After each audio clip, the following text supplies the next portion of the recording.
Fellowship of Rockers in Recovery. Want to let everybody know that we're having a great show today, and of course we're going to have some more shows showing up this afternoon. We have Lyle coming on from the Shores, talking about some great information to be able to help people that might be dealing with cravings and other issues. And we have also Lou Esposito that's going to be on with us later on tonight. We're looking forward to all of the shows today. Peter Keys from Lynyrd Skynyrd, of course, his latest music projects is what we're going to be talking about today. Peter is a guy that has supported Rockers in Recovery and most importantly has spread the message of hope through his message. And he does that every day right at his Facebook page. If you check that out, you can go to, of course, Peter Keys at Facebook. Hey, Peter, how you doing today, buddy? I'm great. How are you, John? Can you hear me okay? Can hear you good, brother. Thanks for being on the show, and thanks for enlightening us with your new projects. You got Smoky White Devils and Artist Alliance. Let's start out with Artist Alliance. What's that about? Okay, the Artist Alliance is, well, first of all, hey, everybody out there in Recovery Radio land. How y'all doing? I love Artist Alliance it's a project my buddy Jerry Navarro invited me into last month. And what it is we're just, a bunch of independent artists getting together and doing kind of artist development on each other, as a community kind of thing. We just did a showcase downtown Nashville at the Fifth Third building. This pretty awesome law firm that represents a lot of different musicians and labels, and basically we're just trying to, navigate the new waters of the music business, really. With kind of a pretty cool business model that is geared toward the creator and toward the artist. It's it's been a ton of fun. We played a bunch of stuff off my previous record, some of the stuff off my new record, a couple actually songs from this other band that I'm doing, Smoky White Devils, and then we backed up this artist, Dylan Taylor, who's fantastic. She's a singer-songwriter here in Nashville. It's got just a really cool edge. She's also in recovery, which is awesome, So yeah, it's just basically a new community of I don't want to say old musicians, but a new community of veteran musicians here in Nashville trying a new approach at what is the music industry. Have you found, it's funny that you're talking about this because over the years we've discussed it with other musicians and people like yourself that have put music out there, and now you have the new streaming pods, you have all kinds of things taking place in the industry, and not a lot of people get paid because, of course, they're, in the United States, they're not paying the dividends that you guys deserve. Is that affecting you as a whole with your writing, and is it affecting other musicians as a whole? Absolutely. I mean, there's good and bad to it. It's thinning the herd, if you will. So the super quality stuff is always going to rise to the top. But with the advent of the interweb and Napster and all that stuff, everybody's got a portal or a voice. So there's a lot of music coming out. And not all of it's great. I mean, a lot of it is. And, I've got a thing, I don't know if I spoke to you about it before, called the cockroach theory. It's your basic last man standing principle. The cockroach has been around for billions of years and hasn't changed and will probably be here long past, our tenure on the planet. But as a musician or an artist, or anything, that you really believe in and that you truly feel that you're driven and compelled to do, like music for me, if we just outlast everybody and don't die and don't be a dick and don't quit, you're going to be successful by default because everybody else is just going to fall off. So, in regards to music, I think it's the same thing. If you keep creating and keep doing what you do and do it well and improve all the time, you're going to, reach a level of success. In regards to streaming and how that music gets out to people and how you monetize that, we have to keep exploring and developing new ways to bring that in, the cash flow in. And, that's kind of what we're doing with this. Do you find that, like, the European market is actually paying the streamers? So there's a little bit of a difference between the European market and the American market. You know what? I haven't researched that, and thank you for that information because I have my passport. That's funny, bro.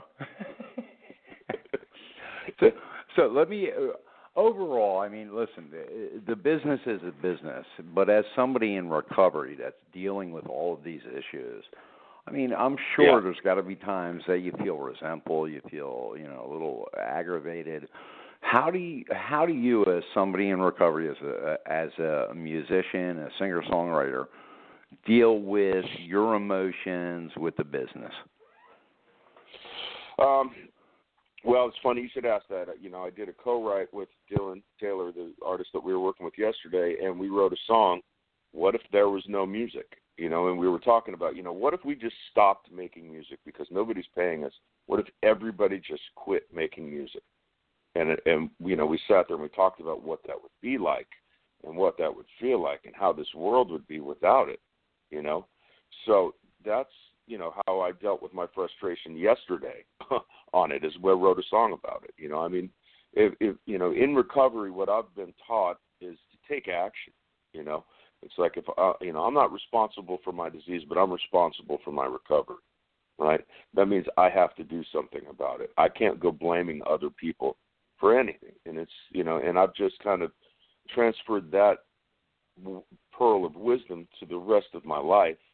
And, I am responsible for everything that is and isn't my life. And if I'm in the music business and I'm not getting the kind of traction that I think I deserve, I need to look at what I'm doing and figure out how to adjust my behavior accordingly so that I do get that traction, so that I do, feel successful or whatever that looks like to, whatever kind of, we get so much out of music and we get so much out of recovery. If I'm not getting what I need to figure out. In the end, I agree with you 100%. But in the end, when you have to step up every day and go to the plate and feed your family, it affects the overall big picture. So when we talk about principles before personalities and all of those things, it all sounds good in theory, but when the rubber hits the road as far as, dealing with emotions like this, I mean, listen, this is about feeding your family. In the end, you want people to buy your music and listen to what you're doing in your projects, because in the end, you want to be able to not only get the message out there that you want to be able to give, but most importantly, you as a musician, and you're not just somebody that just fell off the turnip truck yesterday. You've been doing this for years, man. So you want to be able to take that position that says, hey, listen, and maybe I'm wrong, but overall that position that says, hey, listen, I'm working my butt off over here. I want to put the message out there. I want to help people, or I want to be able to put my music out there that might affect people in a healthy way, and nobody's buying it because everybody's stealing our projects. That's a sad thing. Right. That's really a really is. sad thing, dude. Well, that was, the thing we were talking about yesterday is like, what if we all just stop? Is that what's it going to take for the world to realize that, yeah, actually music is a commodity. Music is an investment. I mean, it's taken me, decades to get where I'm at just in my listening ability, my playing ability, my writing ability. That doesn't factor into the cost of recording a record. sure, I can record a record for almost nothing because I've got all my gear here, but what about the 40 years of investment that I put into my craft, you know? So, yeah, there's definitely that, like, angst or, you know, like, hey, you know, come on, guys, this is not a 99-cent deal, right? That 99 cents that you're paying for a download, or that you're actually avoiding paying for a download by streaming, you know, it's like 0.00007 cents for like a million spins or some retarded number like that, you know. That's something definitely has to be done about that. And what I've done is I've spoken to the union here, and you know, I do research online, and you know, to try to figure out what's going on. You know, talk to a congressman. I put calls in, you know, to the freaking government. Last thing I want to do, you know. But you know, I've talked to my publishing rights organization, and there are people working on it. Obviously, it's not happening fast enough for my taste and for probably a lot of people's tastes. But again, I'm a firm believer in the perseverance. It's like if we just keep doing it, it's going to, you know, it's going to pay off in the end. And you know, CDs, I mean, went the way of cassettes and went the way of the record, and you know, that's just the physical. You know, copies are no longer really a viable source of income. That's why the record labels have all crashed and burned, you know. So we're just trying to understand, embrace, and create a new model is, I think that's what we have to do, you know. And it's, you know, I've got a ton of friends who are lifelong musicians who are now holding day jobs, and they're pretty bitter about it, but they still create. And if anything, that just lends to your, you know, drive to create more powerful, more quality stuff, I think, you know. David Issac from the Hooters has been working on a project for the last several months about being able to get people paid for their work. And if you go to David Issac on Facebook and you know, message him, he definitely will talk to you about it. He's in a project right now. Him, Colin McGinnis, there's a bunch of other folks that are doing it right now that will be able to help and direct you on how to be able to get paid. I mean, the reality is, I'm sorry? I said that's great. If you would shoot me a link on the Facebook, that would be awesome. I'll check them out. Yeah, David's a great guy, man. I mean, he's been around for years, and he's all about trying to be able to have a balance, you know, and there is a balance. You know, you got to have a balance in recovery, you got to have a balance in work, you got to have a balance. You try to do the best you can. And what David has been able to do is put this into a way where, you know, you can get paid, but most importantly, if your stuff's out there and it's being spinned, guess what? You know, you need to be compensated. Oh, absolutely. I totally agree with that. Yeah. I will definitely check that out, you know. Yeah, I'll definitely send you the link. And in the meantime, what I want to talk about right now, we got about 15 minutes left on the show. Let's talk about recovery as a whole. You have been instrumental in my recovery over the last couple of years. You know, just listening to your ditties and going to your Facebook page. You know, I might not chat with you a lot, but I got to tell you, just listening to some of the stuff that you put out really makes me feel, you know, like grounded some days. You know, and I put it out. If it really makes me feel grounded, I put it out to my people so they can hear it. Do you find that doing your ditties each morning, I think you have like, what, 300 of them now? 400 of them now? Yeah, I hit 300 and something, and then I just took a pause because life got crazy. You know. So were you doing that to be able to help people, or were you doing that just to be able to help yourself and clear your mind and be able to put something out there?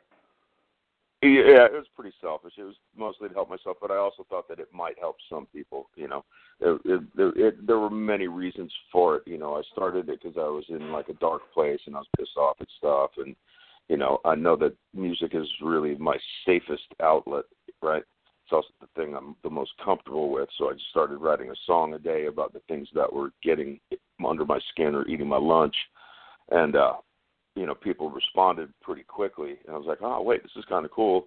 And the other thing is, like, I'm always trying to refine my craft and hone my skills as a writer. And I read something somewhere about the way to be massively successful is to take two things that don't normally go together and put them together. And I was like, well, what are the two things that I do every day? And one of them is recovery, because it's the first thing I do when I get up. And then the other thing is music. And, like, how do I merge those together just to create that balance, right, of just the things that are important to me in the world. And it turned into the Song of the Day project. And, I'm honored that you were moved by any of those. That's awesome. A lot of those came out of sayings that I heard in meetings. I hate to break my anonymity on press, radio, and film, but what the hell, I don't really care, honestly.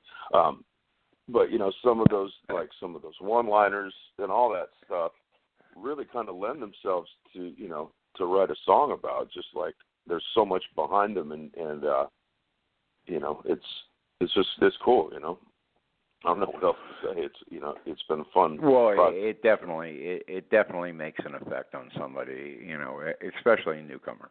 So the reality is that, and you didn't say to me, hey, listen, I belong to XYZ program, I belong to this program, or I belong to that program. The reality is that we've had a real bad issue over the years. I started in 2008 with Rockers in Recovery radio, and I had people calling me left and right and sending me emails and texts and every way to be able to communicate, saying, hey, listen, you're breaking traditions, and that's not the case. When we started this thing, we called up to New York, and we asked General Service, hey, listen, we're going to start this, and what can we do and what we can't do? And they literally told us, hey, listen, you cannot say you're part of this 12-step organization or that 12-step organization. You have to, you're in recovery, and you're doing a recovery show. You're not affiliated. You're not part of any 12-step organization. It's that simple. But we are here to be able to carry a message and say, hey, listen, guess what? Recovery is possible. And I don't have to tell you how I'm doing it, but I can tell you this, that recovery is possible. Do you agree? Oh, yeah, totally. I agree. I mean, like I said, I totally own who I am and where I come from and how I got where I am now, and that's important to me because I needed to know that there was a way to do it, and I needed to know how somebody did it in order for me to achieve, some level of sanity, really, And you're right. I mean, the end result is that if you're out there in the general public and somebody comes up to you and says, hey, Peter, I understand you're in recovery. How'd you do it? Well, then it's you're right. Not at the level of press, radio, and films. You're then on a personal level. You can tell them how you did it. We don't need to know that here at Rockers in Recovery, but the end result is if somebody approaches you, at an event or one of your shows or whatever you're doing, it makes it an open forum for you to be able to say, hey, listen, this is what worked for me. Yeah, exactly. I mean, the end result is I don't have to eat, pick up, or use or drink today, no matter what. And, there's a reason for that, and there's a way to get there. And if anybody is wondering or suffering, you can hit me up on, Facebook or whatever. I'm sure there's a place you can go really close to where you're at to get the help that I got. Good stuff, man. So what do you got cooking, and what are you planning on doing for the next several months? Good. Just, we're going back out on the road with Skynyrd here next week, and we've got, I think I'm booked every weekend till like October. August is super heavy. In between that, I'm working on a record with my band called the Smoky White Devils. It's kind of like a swampy hill country meets New Orleans blues, southern rock project with just some great material, great players. Just a lot of fun, man. Working on that, doing the Artist Alliance thing. doing a bunch of writing with other people here in Nashville, and just I keep throwing paint on the walls, brother. I don't know what color it's going to turn out to be, but it's going to be a mess, and I love it. That's good stuff, man. So how, in the end, let's talk about how families can listen to what you are saying today. You're somebody that's in long-term recovery, or somebody that had to come out of the woods and out of the weeds. How was it for you to deal with your family when you finally decided to, stop what you were doing? Well, after about a year and a half, almost 2 years, I had to get a divorce. That was the first thing, because the ex-wife was, my drinking buddy, and she didn't want to have anything to do with recovery. So that, I kind of had to just start over, man. And now I've got an awesome, wonderful wife who's totally supportive and gets it. I've been able to raise my kids that I had from that previous marriage. My ex-wife eventually got recovery. The family after is, I had to make a lot of amends. I had to make a lot of reparations. I had to, prove to them on a daily basis that I could be trusted, and really the difficult thing was seeing how much damage I'd done over, my 2+ decades of dirty living, but making that up every day by just being the best person that I can be, which is really what I've learned, has kind of, helped everybody grow and us grow through and out and, I want to say from the disease. I mean, we're all still affected by it because it's just, part of my DNA at this point, but at least in treatment and in recovery, I know how to deal with this stuff. And, I've been told that I'm a better person. I still feel like the same guy, but, I definitely have a different approach. And there's a lot of behaviors that I had to kind of let go of, not just drinking and using, just the way that I was in the world. Taking responsibility and being accountable is it's a lot of work, man, and we don't get a pat on the back for doing what we should have been doing all the time anyways, but I do see the results and the rewards in, the way that my family has grown, the way that my kids have gotten through school, and everybody seems to be a fine human being, and that was not the case before I got in.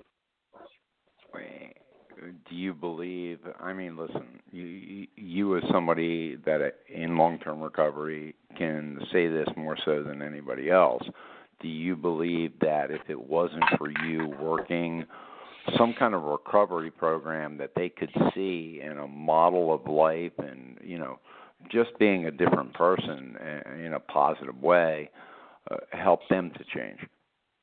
Absolutely. Well, I heard something awesome in a meeting. It says recovery affects 7 generations of your family. My recovery will affect the next 7 generations of my family.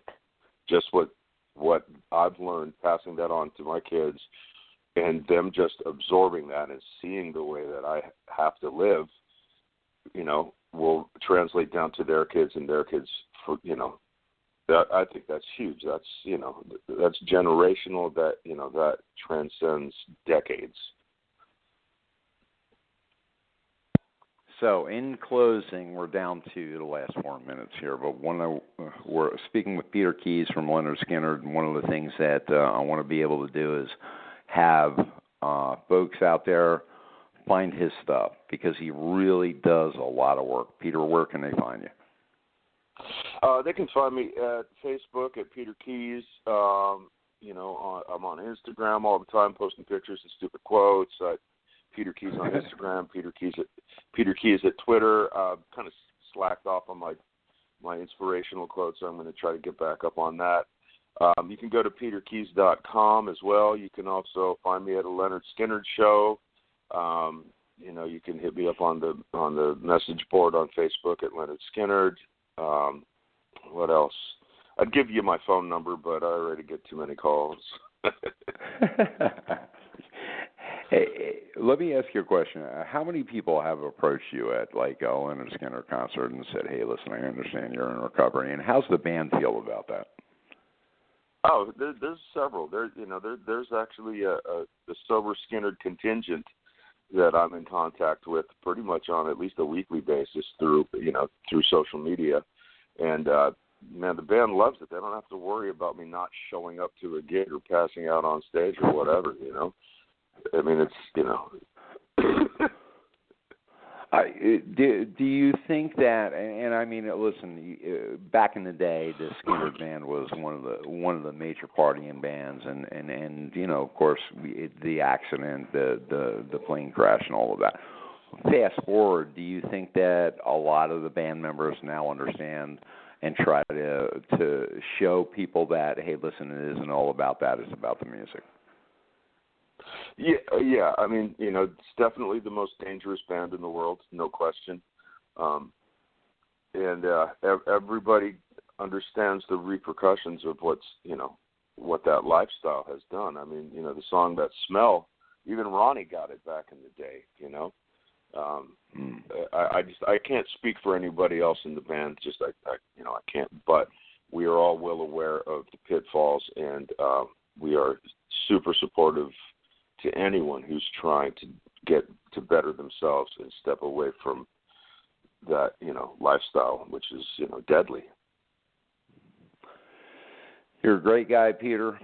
I want to thank you for, being on our show a couple of times and just being a part of the recovery community and what you do. And I watch you daily, and your ditties and just your inspiration and the things that you give back to the community. I want to thank you for Rockers in Recovery, but most importantly, if you're out there and you're listening and you want to get somebody that is a musician in recovery, and maybe you want to hear more information, hook up with Peter. He's got a great message of hope. Peter, thank you for being on the show. I appreciate it. John, thank you so much, man. And look, I really look forward to coming and doing one of your jams, man. That'll be great when the stars align and our schedules, come together. That'll be great. We are looking so forward to having you a part of one of the gigs, and we're looking forward to maybe making that all happen in 2018. You know what I mean?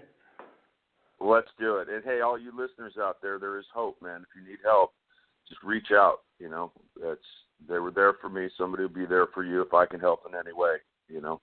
It's an amazing way of life. I just want to close with, my life is unrecognizable to what it was before I got into recovery. And I cannot quantify the gifts and the rewards and the blessings that have come from me just putting that shit down, man. You rock, Peter Keys. We appreciate you being on the show. Thank you, brother. We'll talk soon, brother. All right. Keep in touch. A great time, man. All right, bro. All right. Bye. Amen. All right, guys. Rockers in Recovery. You can go to rockersinrecovery.com. Great information that Peter had to offer.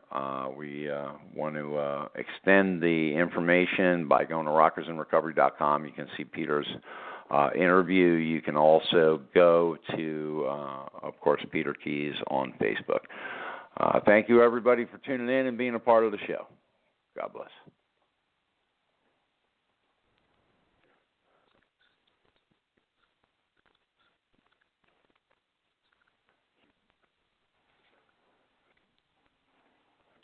Judy was boring. Hello. Then Judy discovered ChumbaCasino.com. It's my little escape. Now Judy's the life of the party. Oh, baby, mama's bringing home the bacon. Whoa, take it easy, Judy. The Chumba life is for everybody. So go to ChumbaCasino.com and play over 100 casino-style games. Join today and play for free for your chance to redeem some serious prizes. ChumbaCasino.com.